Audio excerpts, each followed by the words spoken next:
갑자는 일부러 배달원의 여행 가방을 강물에 던졌습니다. 그러자 갑자기 소용돌이가 호수 표면에서 솟아올랐습니다. 그리고 강물은 상자를 통해 고대 시대로 운반되고 있습니다. 강 속의 물고기와 새우까지 운반되고 있습니다. 갑작스러운 강물의 출현으로 현재의 문제가 해결되었습니다. 사람들은 가뭄 때문에 몇 달 동안 물을 마시지 못했었죠. 그래서 그들은 물을 마시러 꽃병으로 갔습니다. 하지만 몇 모금 마시기도 전에 갑자기 물이 사라졌습니다. 배달원은 강물에 뛰어들어 상자를 건져 올렸습니다. 그 순간 지나가던 행인이 갑자기 강물이 반으로 줄어든 것을 발견했습니다. 소년도 깜짝 놀랐습니다. 하지만 소년은 이 모든 것이 손에 들고 있던 상자 때문이라는 사실을 어떻게 깨닫지 못했을까요? 소년은 배달을 계속하기 위해 역으로 돌아갔습니다. 하지만 소년이 오랫동안 지각했기 때문에 역장은 화가 나서 소년을 해고하기까지 했습니다. 심지어 생수까지 던졌어요. 소년은 배달 상자를 앞에 두고 생수를 잡았습니다. 하지만 소년은 너무 놀라서 생수가 사라진 사실조차 알아차리지 못했습니다. 반면에 사람들은 여자 장군에게 마실 물을 찾아달라고 맹렬히 요구합니다. 그때 갑자기 생수 한 병이 꽃병에서 튀어나왔어요. 사람들은 그것이 무엇인지 몰랐기 때문에 그것을 연구하기 위해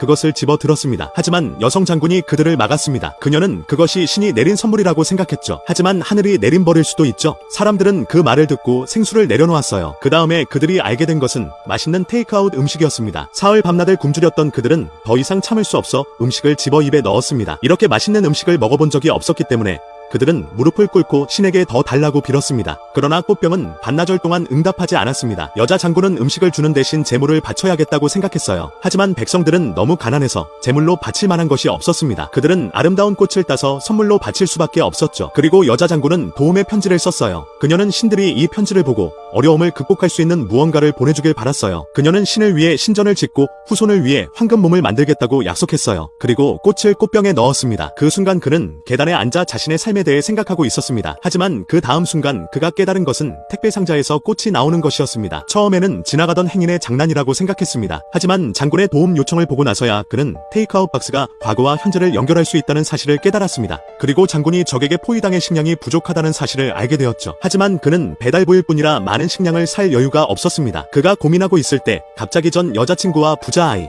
부유한 사업가가 나타났습니다. 그들은 소년의 조상집을 사러 왔습니다. 사업가의 건설팀이 조상의 집에서 멀지 않은 곳에 사원을 파낸 것으로 밝혀졌습니다. 그래서 그들은 그것을 사서 함께 개발하기를 원했습니다. 그러나 소년은 주저없이 거절했습니다. 사업가는 $5,000만 달러를 제공해야 했습니다.